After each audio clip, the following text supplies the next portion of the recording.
All right. Well, good afternoon, everybody. Thank you for joining us. I hope you're staying warm and cozy and that you've got a nice cup of something warm or hot cocoa next to you for the webinar. So I'm joined today by my colleague, Alexandra Pickett, who's going to be talking to us a little bit about DEI. And I wanted to start off by showing you our lineup for the fall semester. All of the recordings can be found at that URL, and I'll make sure to put that in the chat, including today's recording. So that should be up within 24 hours, and you'll be able to take a look at that. We are planning our spring webinars currently, so we should be able to send that out soon. So look forward to that. I'm going to stop my sharing so Alex can share her screen and put that in the chat. All righty, so I'm sharing my screen. Hopefully you can see that. I'm trying to get everything out of the way so I can see everything. All right, so thank you all for coming. My name is Alejandra Pickett. I use she, her, ella pronouns. You may also know me as Alex. I use Alex at work. And I just want to welcome you all and thank you for coming to share your lunch and to learn more about what we're doing with DEI at SUNY Online and online teaching. I am not only the director of online teaching at SUNY Online, but I also teach online at the University at Albany periodically, and I'm also the co-lead on this National Diversity, Equity, and Inclusion for All project that I'm going to tell you about.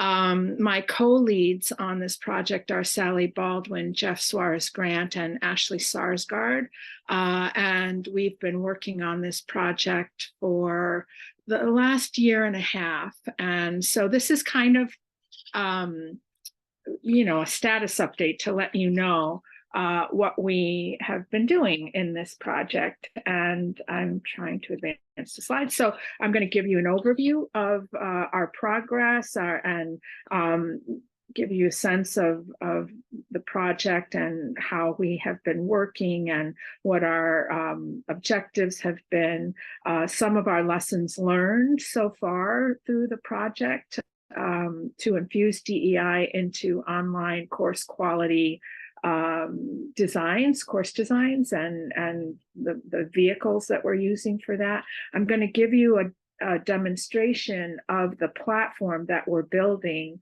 to help faculty and instructional designers use the information, the resources, and the tools that we have been developing to infuse diversity, equity, and inclusion more easily, build awareness, and give specific suggestions for how to do that in online teaching and learning environments. So I want to mention that there's a goodie bag that goes along with this presentation, and the bit.ly is there, and my co-host Erin Maney, who's our SUNY Online community manager and my co-pilot for this session, will be putting the links in the chat.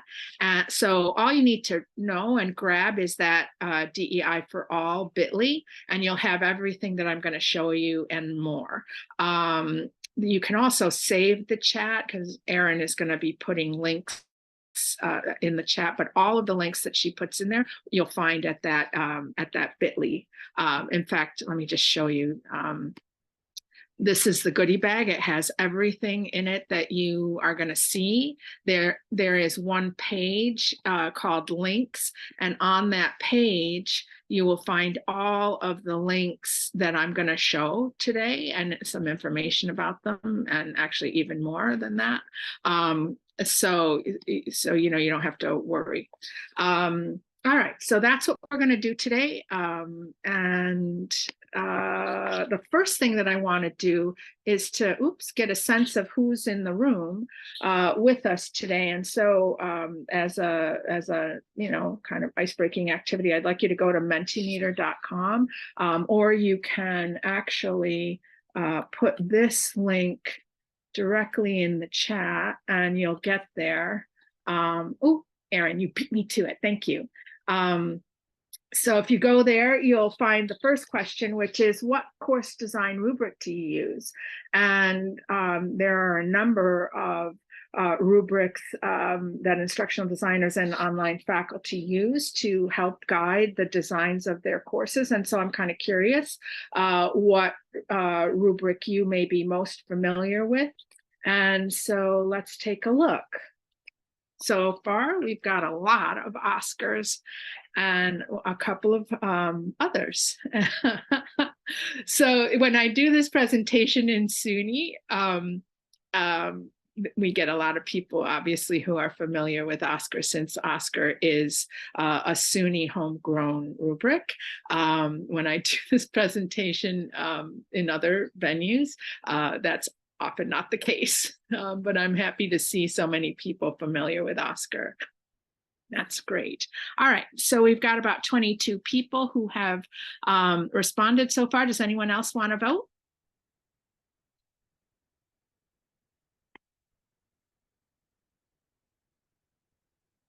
Helping Erin with the admitting. Okay, all right. So there we go. The links to the CVC OEI and the COLT, we actually, the COLT rubric, which came out of California somewhere, is one of the early rubrics. And when we were first starting back in the 90s, we, kind of co-developed aspects of Oscar alongside in parallel with the COLT rubric. All right, so let's do the next slide, which I'm changing the slide. So hopefully now you'll see when you think about infusing DEI into your online course or instruction or supporting faculty to increase or improve the sense of belonging in the designs of their courses, how does that make you feel?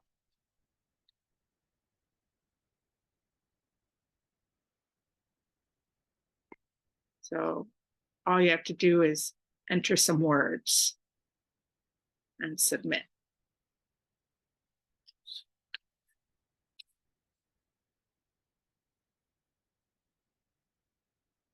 Okay, we're getting some responses here. Excited, confused.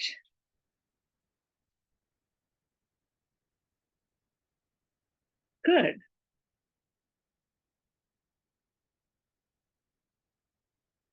That's good. Scared, encouraged, happy. Somebody feels preachy. Encouraged, there's another one. Equitable, empowered, well-intentioned. Oh, cool. Nervous, grateful. Yeah, it's all good. Makes sense to have a variety of emotions around talking about this, thinking about this, doing this. Thanks so much for participating and sharing your feelings about this.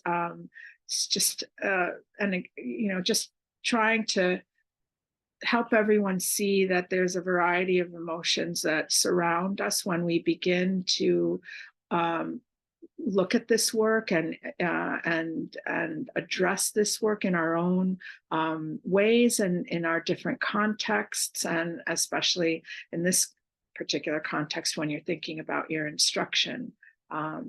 There's a lot to know, and there are and it's a process, right? It's a journey to self-reflect and to try and understand where one is, and to continue to learn, to improve, and then to implement that understanding in a variety of ways, including in the design of our online instruction. So thanks for participating in that. Really appreciate your sharing your feelings about it. All right, so let's go to, so I just wanted to say a little bit more about Oscar,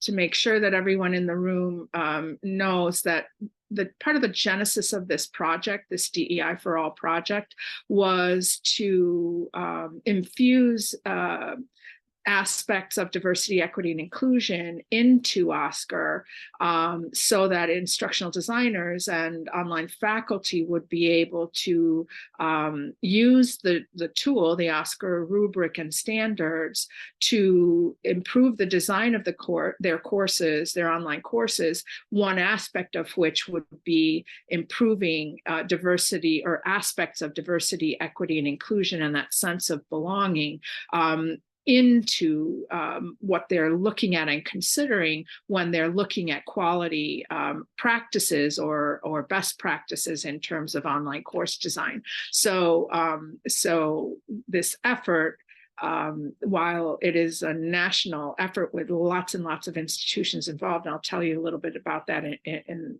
a minute, we are approaching this from the perspective of improving OSCAR with these this additional lens, I guess I would say, of DEI, to continue to look at ways to improve the quality of online course design. All right, so I have a lot of links and additional information about OSCAR if you're interested in learning more about that. All right, so to give you a project overview, I want to tell you, I guess, just sort of set things up so that you have sort of some context. And what we're doing in this project is not designing another rubric. We are, like I said, infusing diversity, equity, and inclusion into existing OSCAR course design standards. There is a lot of work already being done out there to address DEI directly. You may be familiar, if you use Quality Matters, with the bridge to the QM Bridge to Quality Guide, which is a culturally responsive course design, or aspects of cultural responsiveness is addressed in that guide. Their 7th edition is DEI informed. There is also the Cal State rubric that now includes DEI standards. UDL has their guidelines for rising equity, and they have an editorial board and are working on that as well. A number of national associations are out there. UPSEA and WCET have committees and working groups that are working on this. Every Learner Everywhere has their equity equation, and OLC, the Online Learning Consortium, has a specific task group that is working on DEI-related activities. We also have a number, as I mentioned, of equity first rubrics, so they are specifically about diversity, equity, and inclusion. And the first one is the Peralta rubric, which is quite well known. Peralta is a community college out west, and they are the hosts of the Peralta Equity Conference. It's in its 3rd year. Up in 2024 will be the 4th year. I was at the first one and the 3rd one, and that's how I came in contact with Jeff Suarez Grant, my co-lead, and Sally Baldwin, who's also my co-lead on this project. That's how we connected. And so that rubric is very good. And links to these rubrics are in the goodie bag. Melissa Coe at Stanford also has a course design, equity, and inclusion rubric that is, notable and very good. So we are not building a new rubric. We're not building a DEI rubric. We are working on annotations and suggestions to associate with existing online course quality standards. And that's kind of like the unique aspect of this project, is that we have online course design standards, and we have our understandings of inclusive teaching practices, and what we're building are annotations that tie the two together. And so the other unique part of this is that we're building a free and openly licensed tool that will allow you to skin the online inclusive teaching practices by whatever rubric you happen to use. And we have identified several of them listed there. So when you look at the platform that we're designing, you'll be able to look at the existing online course quality standards from the categories and specific standards themselves associated with the specific rubric, with the addition of the inclusive teaching practices that have been associated with each of the standards. So it's a very, very cool project. There are a lot of people involved. We just so that you know, started with 54 inclusive teaching practices that were developed in an initiative out of Cal State LA. And we started with that because they had those already done. And those inclusive teaching practices were for face-to-face instruction, not for online. So that was our starting point. We then began working on it, and slowly, as we presented about it, more people were interested in collaborating with us. And so we opened it up to anyone to participate, and we have around 90 individuals currently working, representing 3 roles. We have online instructional designers, that's primarily their focus. We have online faculty, and we have DEI experts. And what we did was we formed writing teams with representation from each of those 3 roles. And so we currently have about 13 writing teams and this represents 60 institutions from across the country and 2 international, 1 in Brazil and 1 in Canada. And the way that we work is that each team is assigned an inclusive teaching practice to adapt for online teaching and learning environments, and then to annotate it with specific practices for the online environment in mind. And so every month, the team gets together virtually by Zoom or asynchronously and works. And these teams, like I said, are from across the country. My team, I think most of my team is on the West Coast, so we work asynchronously. And so we work on the annotation during the month, and then we have a monthly meeting of everybody, anyone who can come, and we share the work that we've done. We get input. We do the co-leads, and I will also bring in guest speakers to talk to the group.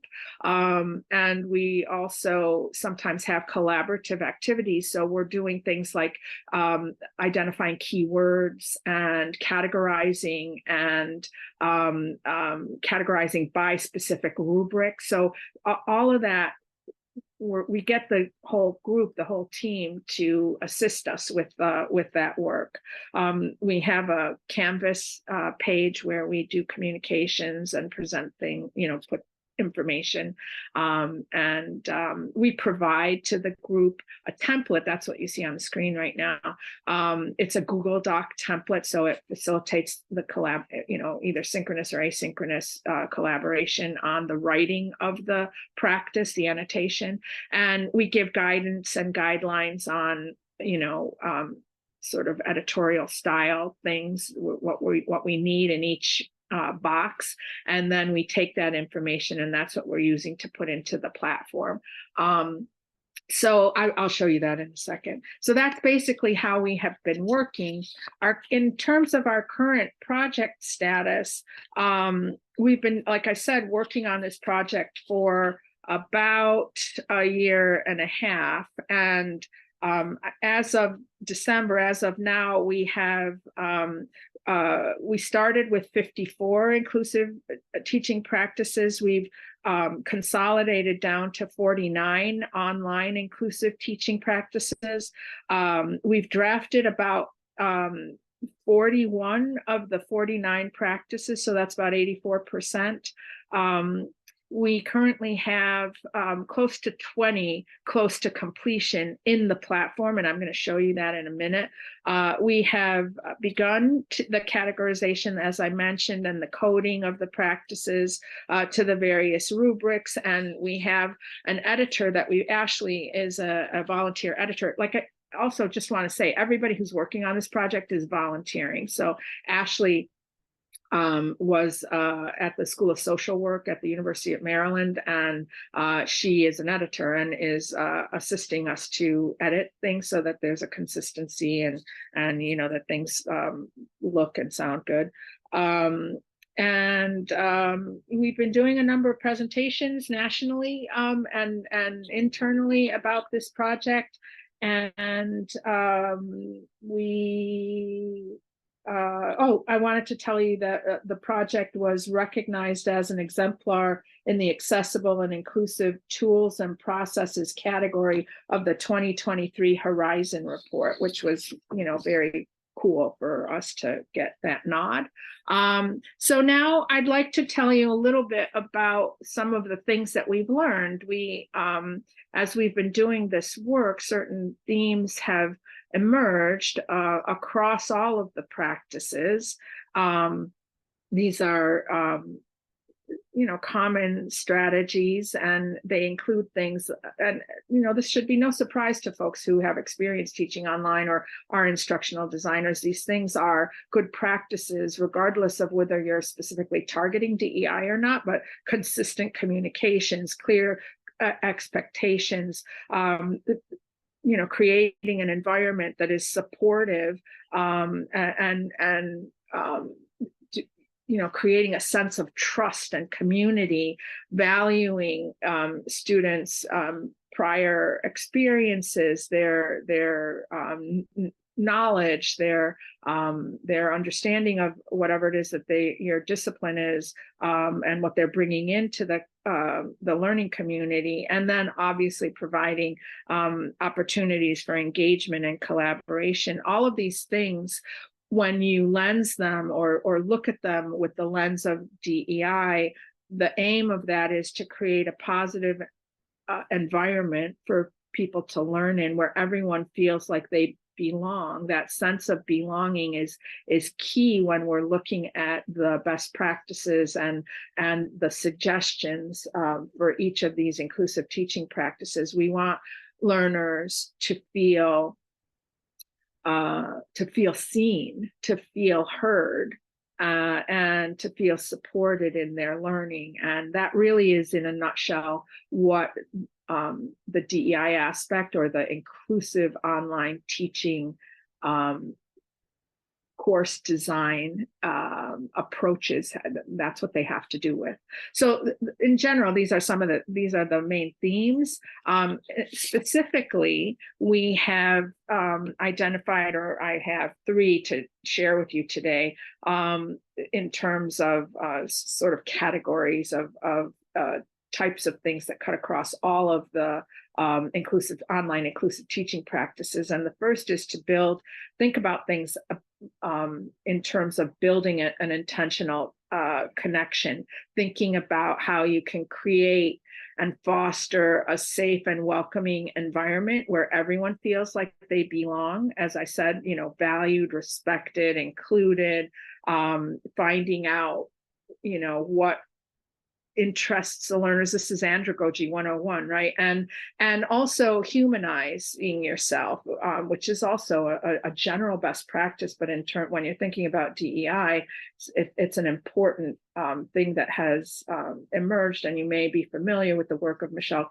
Pacansky-Brock and her liquid syllabus, or her humanizing online learning. All of these things factor in strongly into creating an online environment where everyone feels like they belong, like they can be heard, like they're respected. So some of the practices to create this intentional connection are things like identifying unique needs and circumstances of online learners.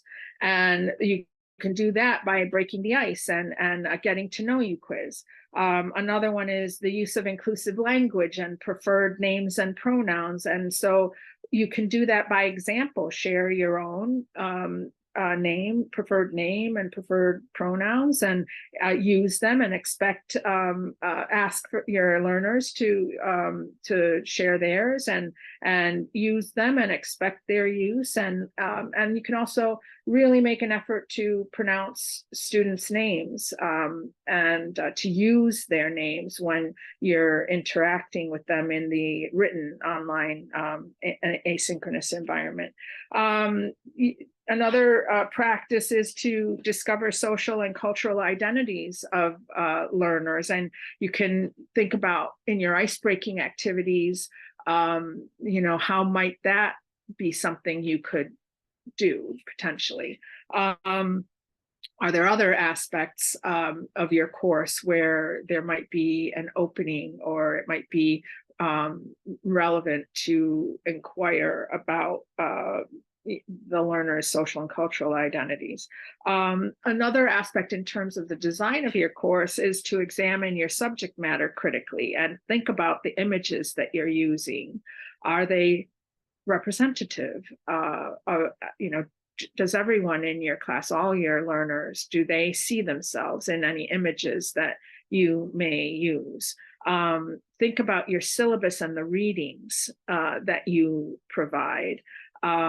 Is there diversity amongst the authors and the materials that you are presenting? It's not necessarily always something that's intuitive, right? But it's an interesting critical lens to take a look at, and it may or may not be possible or even sometimes relevant, but it's a good practice to take a look and see, is there some room to infuse some diversity into the things that you're having the students read, reference, refer to, use. Look at your videos, look at any examples that you provide, and critically, with a critical eye, and see if there is room to improve the representation and the diversity that's being presented.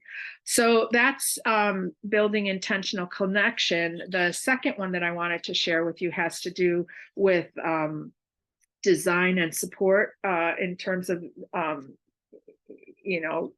supporting an inclusive environment and engagement.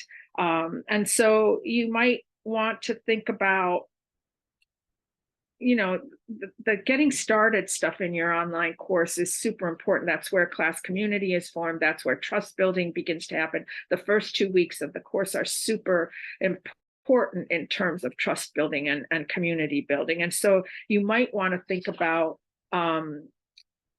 having an activity where you co-create with your learners an online learning community agreement.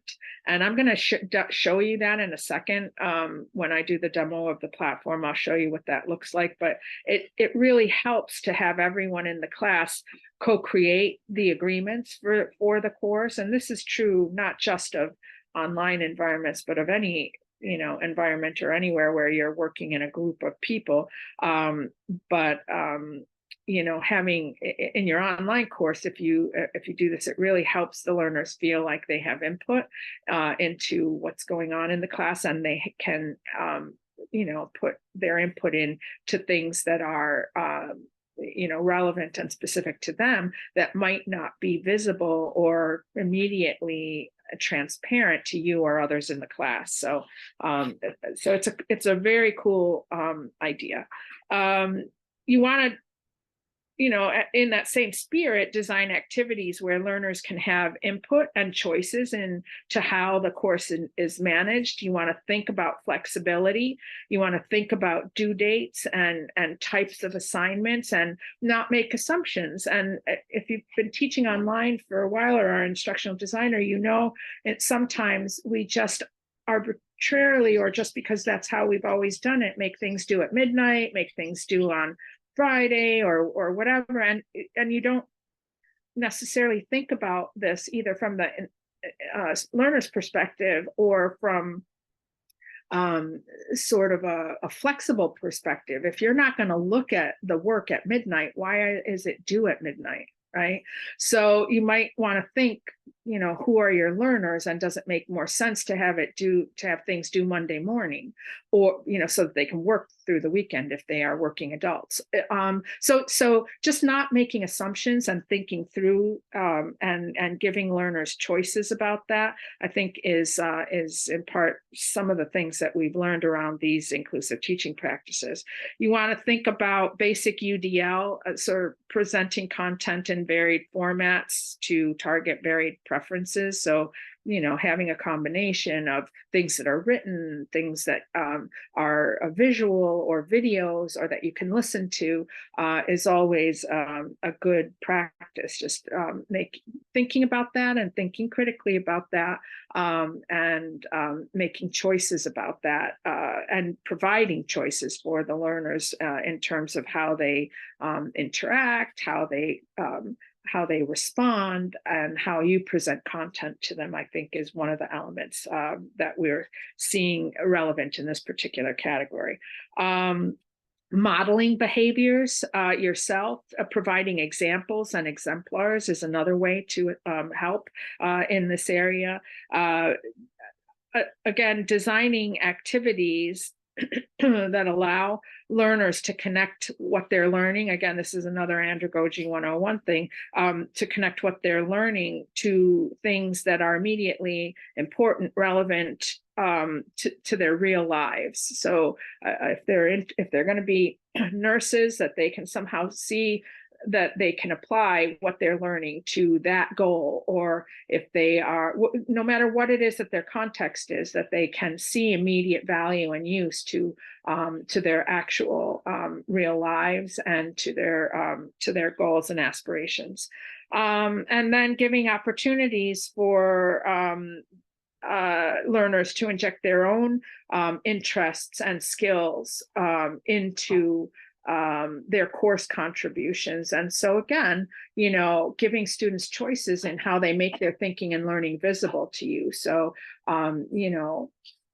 thinking through your assignments, and is there an opportunity to look at your assignments, and it doesn't have to be all of them, but to look at some of them where you could give options. Could a student, instead of writing a paper, do a presentation, or do something more visual, or use a skill that they have and that's relevant to them, meaningful to them, to demonstrate and make what they have understood from your course, make that visible to you and others in the class.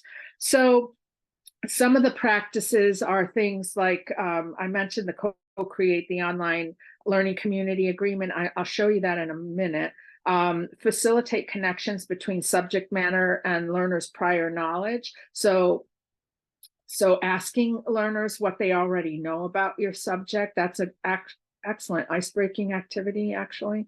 It's one of the ways that I do it. And I also ask students, what is the main thing that they're hoping to get out of my class? What do they already know? And what's the one thing that they already, that they're hoping to get out of the class? I'll actually show you my icebreaker in a second. Design and practice equitable course policies. So again, flexible deadlines. Attendance policies, making sure to be transparent and explaining what you expect and why you're asking them to do certain things in a certain way. And obviously, making sure they understand how they're going to be assessed. Those things are all super important. Incorporating authentic assessment. So, breaking up your assignments into smaller chunks to make things easier for you to give feedback, and for others in the course to provide feedback, peer evaluation and peer assessment, to help every student be able to improve and achieve whatever the learning outcomes and goals are. And then providing online course expectations that are clear and findable. This is really also, basic online instructional design that I'm sure you're all have experience with, and you know that your expectations, especially in an asynchronous online environment, have to be super clear, unambiguous, easily findable. You have to anticipate your learners' questions with information that's provided, and you have to provide mechanisms for learners to be able to ask questions. So all of that is super important in terms of designing and the support of an inclusive online environment. So the last one that I wanted to chat with you about a little bit was creating a sense of belonging in the design of your course. And so, explaining to students that they have different ways that they can make their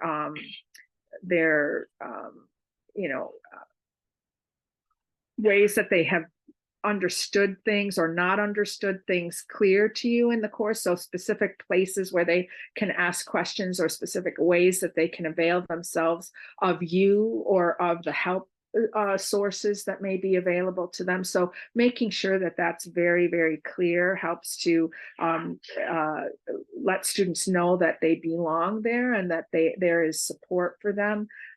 You want to talk with them about or think about how you can support their development of self-regulated learning strategies. And those include things like goal setting, reflection, self-assessment, and emphasizing the importance of that, of those kinds of activities, so that they can improve as learners. Part of this is helping people learn how to learn. It's and these self-regulated learning strategies. I do a whole session just on that, and there's resources that are available to help faculty understand how they can support the development of that in their students.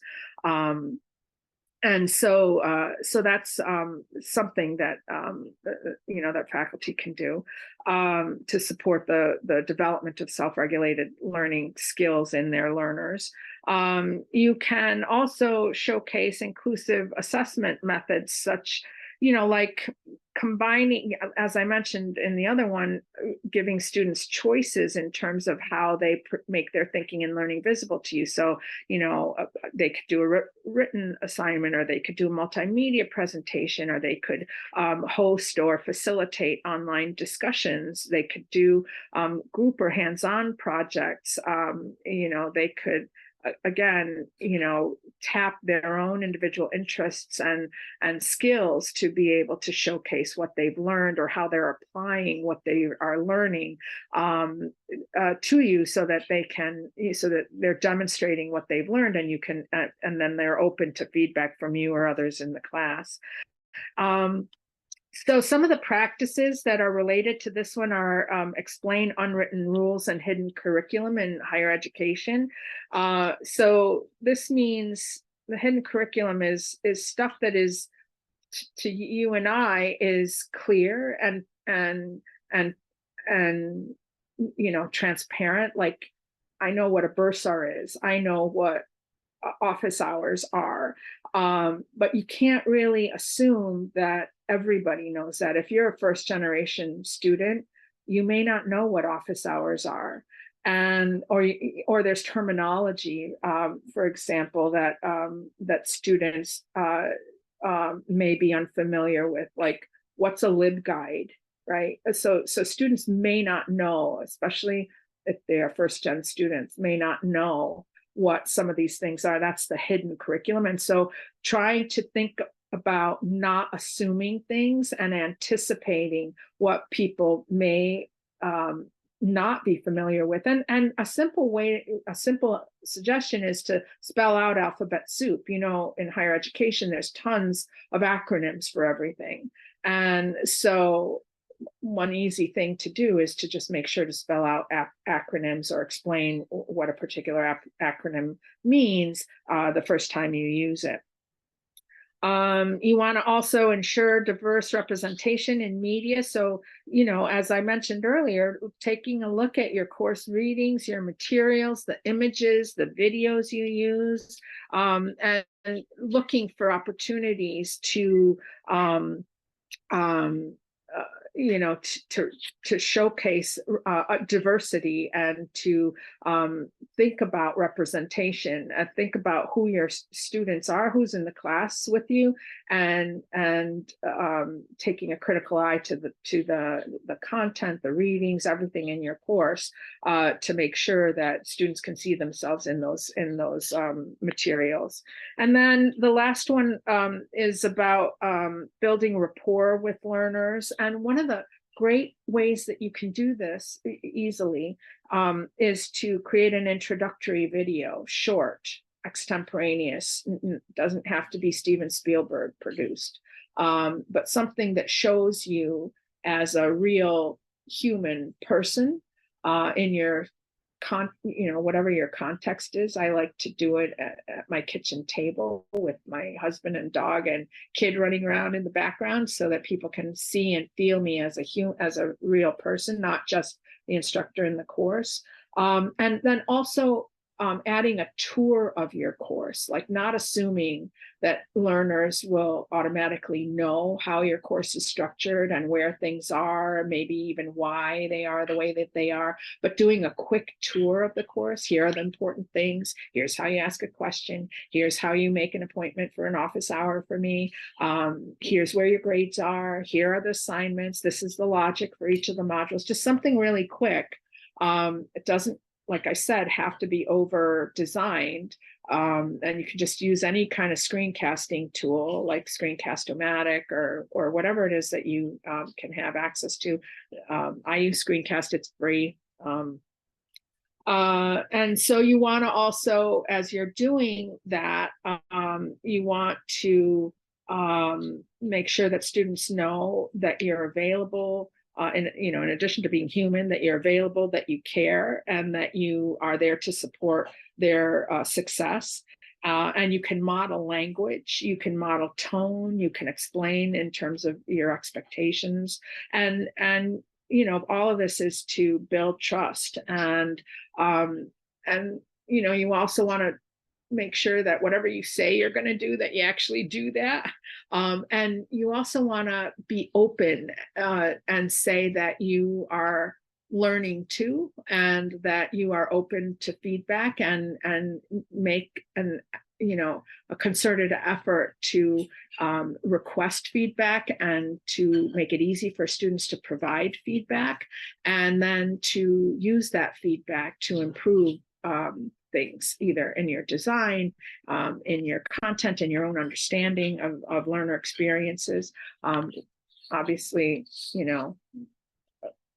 a simple thing is to respond quickly to learners, to use their names. You can't underestimate how powerful it is to start a post with the learner's name. They understand then that you see them, that you're talking to them, and you don't have to just do one student. You could do you could do a number of students. You can even,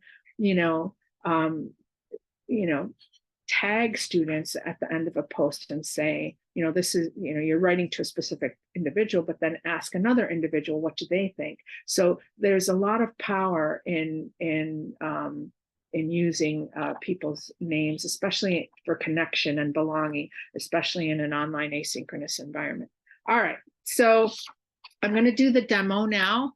And the tool that we're using for this is called Notion.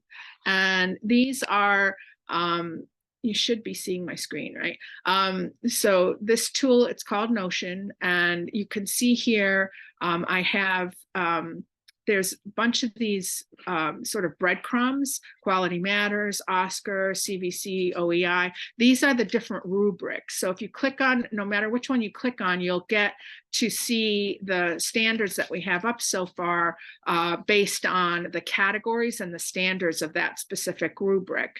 And I'm showing you Oscar, which is adopted by OLC, the Online Learning Consortium, and I'm showing you the prototype status, just so that you can see. You can poke around in here, just know and understand that this is a work in progress. Not everything is done and not everything is perfect. We don't have all the keywords, we don't have all the coding done, but I wanted to share this with you, and you can go to this site right now and poke around on any of these. Each one of these squares is an inclusive teaching practice, and you will see that it is, for example, this first one has to do with design and facilitation. It is the lens is Oscar, so the first standard is overview and information. It's related to that and to assessment and feedback. And these standards, those are the categories in Oscar, and these are the standards. And that it's relevant, in this case, it's been identified as relevant for a first-gen learner. Now, again, this may not be complete. There may be other Oscar categories and other Oscar standards that are related here to this, to any of these. So just keep that in mind. It's a prototype. And then once you look at it, I'm going to click on it just so that you can see what the tile looks like. What you will get is a description. Well, first the title of the inclusive teaching online teaching practice. We have sort of an aspirational statement there about what this inclusive practice is about. We have specific techniques that you can use to ensure that you're addressing this inclusive teaching practice in your online course design. And then we give an overview of how to implement the practice with very specific information and instructions, or suggestions, tips, and so forth. And then we have some considerations for the different teaching modalities: asynchronous, synchronous, hybrid, and so forth.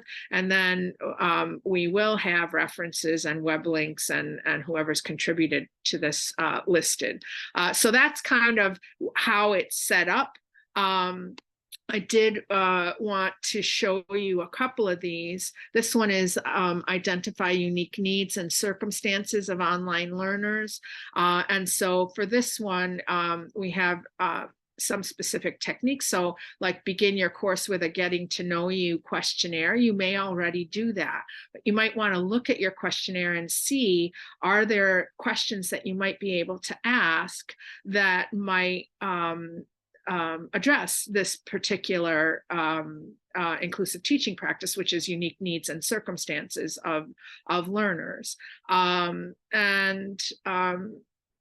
Again, lots of information on how to implement, and then information specific to the modalities and so forth. So as an example of that, I wanted to show you in the SUNY DLE templates that have been designed for the Brightspace environment, that are free and openly licensed and available to anyone to download and import into their Brightspace instance if they want to. We have 6 that are in the variety of instructional modalities: asynchronous, synchronous, hybrid, high flex, and face-to-face. And I think there's one other one in there, simple. There's a simple one. So I'm showing you the asynchronous one right now. And in the asynchronous one, there's a learner welcome survey. And so you'll see in the instruction for this: welcome to the class. My name is Professor so-and-so. I use such and such pronouns. I invite you to tell me more about yourself.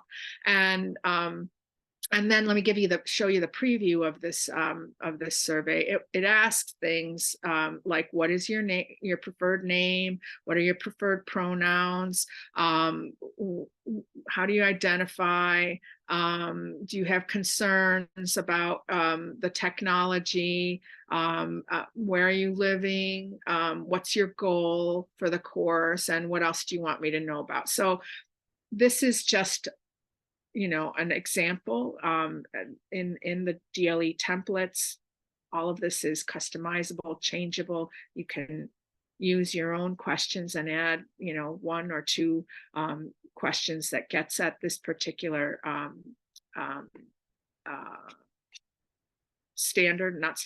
inclusive teaching practice. So it's just as an example. I also wanted to show you, I mentioned my voice thread, or I think I mentioned my voice thread icebreaking activity. I ask students to tell me why they are taking the class, and I ask them what if they'd ever taken an online class before, what they learned from that experience about things to do or things not to do. And I was also interested in knowing something that they are particularly interested in learning in the class.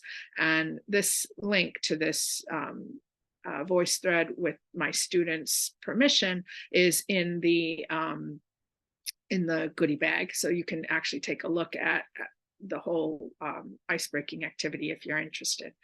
All right, so let's go on to inclusive online engagement. And so we had talked about creating an online community agreement. And so here is the inclusive teaching practice that is in the Notion platform that you would be able to go to and click on and learn more about.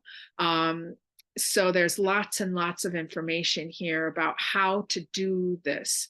And so essentially, you are facilitating an asynchronous discussion and activity around building this learning community agreement. And so you'll need certain tools to do that, and you'll also need a plan for how to do that. And so this kind of walks you through step by step. So getting ready for it, defining expectations, creating the process for it. You could use Jamboard, which is going away, or Padlet, or Miro to brainstorm ideas. And that can be done asynchronously, or if it's a synchronous class, you can do that in a synchronous session. And then you need to figure out how to discuss and build consensus. How are you actually going to do that? And then how do you implement the agreement? And so there's a lot of information here on how to actually do this. And like I said, it's something that I think solves a lot of problems up front in terms of how a course is run and managed, and in terms of the agreements that the class then co-creates with you, for the how the course will run. Here is an example of an agreement, so that you can see an example of one. So this is the work already done. They already did all of the activities, and this is what they came up with. And then here is, so that was the example of the activity. I did want to share with you this syllabus template that is also free, openly licensed, and available for anyone to use and adapt either in whole or as a model.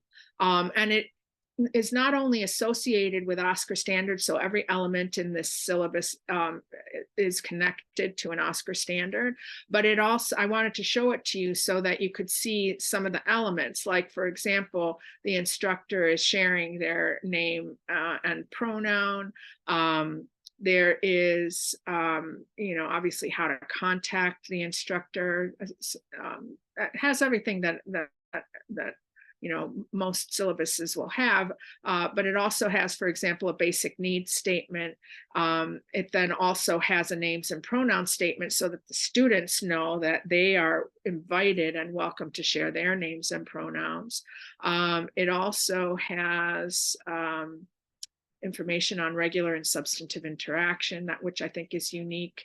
And then the other piece that I think is unique in here is a statement about AI, in case you're interested, the use of artificial intelligence in the coursework. And so this is presented with options. So if you're an instructor, depending on what your discipline is and what your context is in terms of your institutional policies or whatever, might not be allowed, or it might be encouraged with specific assignments and with attribution, and it might be encouraged and require attribution and any mix of those things. So I think this is a unique aspect of this that helps learners to understand what is expected of them clearly and transparently. All right, so let's go on to the next one, which is the sense of belonging. And this is explaining the unwritten rules and hidden curriculum in higher education. We already talked about this a little bit. So again, it's just giving you a lot of information on specific techniques and how to do it, and provides a lot of information on how to actually, what to think about and how you might be able to do this. I wanted to show you a first gen dictionary that I found, just to kind of highlight, put a fine point on the fact that, there's a lot of alphabet soup out there. There's a lot of information that students, that you can't assume that everyone is going to know what it is. So this is just a dictionary that I found from the University of Tennessee. Ooh, someone was here from Tennessee, right? So I thought was good. So I just thought I'd share that with you as an example. Your institution may have one too, or you might want to create one for your course. And then here's an article that I found. It's a short little article about a particular institution, University of California, that was really thinking about the alphabet soup issue for students, especially first gen students. To make sure to build awareness with you and with instructional designers or faculty on this issue.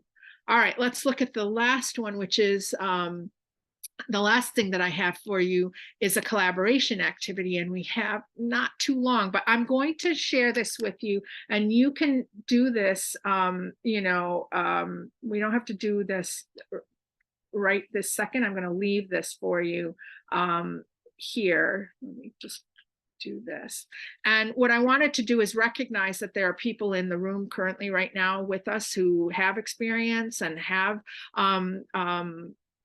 suggestions in each of these categories that we've been talking about today: intentional connection, the sense of belonging, inclusive online engagement, and so forth. And so this is like a worksheet that you can work on to share what you know about these different sort of broader categorical areas. And so if you feel inclined, you can just add what you do for these particular areas and provide your name and your institution and organization, and then we will include whatever it is that you contribute here into the tools that we have that we're using, the different tiles, the information for each of the inclusive teaching practices. We'd love to have you contribute to that.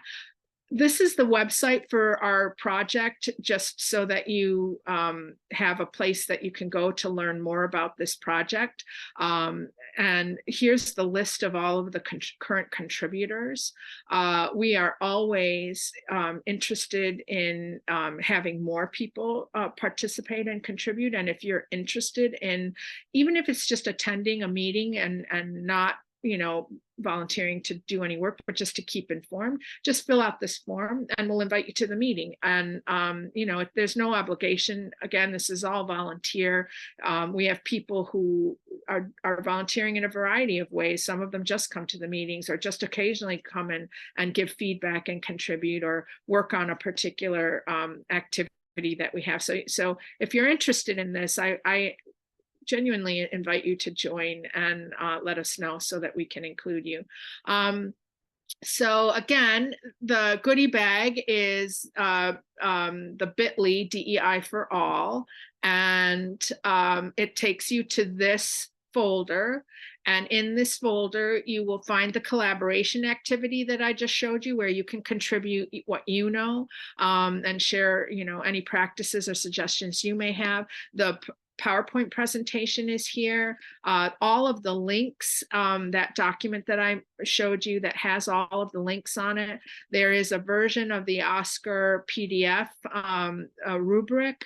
There are resources to support access, diversity, and inclusion that I've curated, and then the syllabus. Wanted to show you that resource, that online resource, and in particular, there's a ton of stuff on this page, but here there are some cool tools. For example, there's a gender balance tool where you can put your syllabus in and it'll tell you, stuff about your syllabus. There's also this cool decision tree for flexibility. I had talked about giving students choices and flexibility. So if you're kind of struggling with, does it make sense to be flexible on this particular thing? This from the University of Nebraska is a pretty cool decision tree. And then I think I'm done, Erin, and it's 1 o'clock. And so here are the links, and the link to this presentation is going to be posted here as soon as it renders, and all of our fall schedule workshops or webinars are posted here. I think this is our last one, right, Erin, for the semester, and then we'll start in January or February, right? Yes, that's correct. Yeah. And so then I also have some additional sort of community activities and resources that we invite you to join. We have a Facebook group, so we can continue this conversation beyond the end of this webinar. We have, if you're SUNY, we have an internal group that you can join in Yammer. I invite everyone to become a fellow, and if you are in SUNY, you would pick one of the roles you're interested, experienced, etc. If you're not from SUNY, you would choose friend of SUNY. And we love to have an open, inclusive environment for the folks that we network with and that we interact with. So we invite everyone to join some specific discipline, specific resources, and that you can actually contribute to. These are open docs that you can contribute to in your own discipline. And this is our website, the online teaching website. And I'm done. And I see stuff in the chat. Erin, I know you have to go. So I can hang out a little bit and answer questions and kind of go through the chat and see if there's anyone there. Oh, sure. I haven't seen direct questions, but this is a great time if anybody would like to do that. You can, open your mic, your video, chat in the chat box if you prefer. Most of the flurry there was me posting stuff, Alex, so it's okay. But you do have a special guest in the webinar. Did you notice? I just noticed my baby came. I am so excited. I think they're still here. Arrow Hill is my child who is 22 and at Harvard